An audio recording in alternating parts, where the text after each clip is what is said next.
সাত কলেজের জন্য গঠিত বিশেষজ্ঞ এই কমিটিকে আমরা শিক্ষার্থীরা স্বাগত জানাচ্ছি। রাষ্ট্র আমাদের শিক্ষা বৈষম্য দূর করে মানসম্মত উচ্চ শিক্ষা বাস্তবায়নে যে পদক্ষেপ নিয়েছে তা আমরা ইতিবাচক হিসেবেই দেখছি। একই সঙ্গে আমরা এই কমিটিতে শিক্ষার্থী প্রতিনিধি সংযুক্তি ও প্রয়োজনে অন্যান্য অংশীজনকে সম্পৃক্ত করার সুযোগের বিষয়টিকে সাধুবাদ জানাচ্ছি।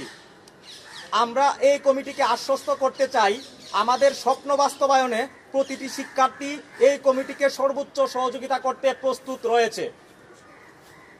কমিটির সম্মানিত সভাপতি, বিশ্ববিদ্যালয় মঞ্জুরি কমিশনের মাননীয় চেয়ারম্যান অধ্যাপক ডক্টর এস.এম.এ. ফয়েজ স্যার সহ সকল সদস্যদের আমাদের সমস্যার কথা জানানো হয়েছে। তবুও শিক্ষা মন্ত্রণালয়ের বিশেষজ্ঞ কমিটিকে 4 মাস সময় দেওয়া হয়েছে। যদিও এটি একটি গুরুত্বপূর্ণ পদক্ষেপ, তবে এই দীর্ঘ সময়টিকে যৌক্তিকতার দিক থেকে প্রশ্নবিদ্ধ। বিগত 4 মাসে সরকারের বিভিন্ন মহল 7 কলেজের অধিভুক্তি বাতিল করে একটি স্বায়ত্তশাসিত বিশ্ববিদ্যালয়ে রূপান্তর নিয়ে আলোচনা হয়েছে।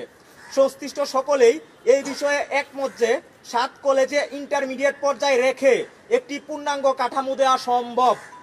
বর্তমানে এই কলেজগুলোর 7টি পৃথক ক্যাম্পাসে অনার্স ও মাস্টার্স কার্যক্রম চলছে। ফলে নতুন অবকাঠামোরও প্রয়োজন নেই, বা থাকলেও তা অতি সামান্য। এর আগে 7 কলেজের এই সমস্যা সমাধানে শিক্ষা মন্ত্রণালয়ের গঠিত 13 সদস্যের কমিটি 6 সপ্তাহ সময় নিয়ে একটি প্রতিবেদন তৈরি করেছে। যে প্রতিবেদনটি নবগঠিত বিশেষজ্ঞ কমিটিকে দেওয়ার কথা রয়েছে। এমন বাস্তবতায় আমরা শিক্ষার্থীরা নবগঠিত কমিটিকে দীর্ঘ 4 মাস সময় দেয়া অতিরঞ্জিত বলে মনে করছি। আমরা নবগঠিত বিশেষজ্ঞ কমিটিকে 30 কার্য দিবস অর্থাৎ আগামী 1 মাসের মধ্যে 7 কলেজের সমন্বয়ে একটি স্বায়ত্তশাসিত বিশ্ববিদ্যালয় প্রতিষ্ঠার প্রজ্ঞাপন জাতির সামনে প্রকাশ করার দাবি জানাচ্ছি। মন্ত্রণালয়ের প্রজ্ঞাপনের কার্যপরিধি 2 নং-এ উল্লেখ আছে যে 7টি কলেজের স্বতন্ত্র সত্তা বজায় রেখে বিশ্ববিদ্যালয়ের সমকক্ষ একটি প্রাতিষ্ঠানিক কাঠামোতে রূপান্তরের প্রক্রিয়া নির্ধারণ ও বিকল্প সমূহ বিবেচনা করা হবে। এই সমকক্ষ শব্দটি শিক্ষার্থীদের মধ্যে বিরূপ প্রতিক্রিয়ার জন্ম দিয়েছে। আমরা বারংবার বলে এসেছি যে 7 কলেজের শিক্ষার্থীরা আর কোনো প্রকার পরীক্ষামূলক পদ্ধতির ফাঁদে পা দেবে না। সমকক্ষ কিংবা এ জাতীয় সংশয়মূলক কোনো শব্দ শিক্ষার্থীরা গ্রহণ করবে না। যেহেতু কার্যবিধি 2-এ সমকক্ষ কিংবা বিকল্পের কথা উল্লেখ আছে, সেহেতু আমরা মনে করি এই কমিটিকে স্বাধীনভাবে কাজের সুযোগ দেওয়া হয়েছে। শিক্ষার্থীদের দাবির যৌক্তিকতা বিশ্লেষণ করে 7টি কলেজের সমন্বয়ে সম্পূর্ণ স্বায়ত্তশাসিত বিশ্ববিদ্যালয় প্রতিষ্ঠার রূপরেখা তৈরি করতে তাদের কোনো বাধা নেই। আমরা বিশ্বাস করি মন্ত্রণালয়ের গঠিত এই বিশেষজ্ঞ কমিটির মাধ্যমেই নতুন স্বায়ত্তশাসিত বিশ্ববিদ্যালয়ের রুটম্যাপ তৈরি করা সম্ভব, যার মাধ্যমে 7টি কলেজ চির মুক্তি পাবে। 7 কলেজের শিক্ষার্থীদের মুক্তির এই আন্দোলন গত বছর 22 সেপ্টেম্বর শুরু হয়। ঢাকা কলেজ আয়োজিত এক সংবাদ সম্মেলনে আমরা প্রথমবারের মতো 7 কলেজের শিক্ষার্থীরা ঢাকা বিশ্ববিদ্যালয়ের অধীনে আমাদের সংকট ও সমস্যার চিত্র জাতির সামনে তুলে ধরি।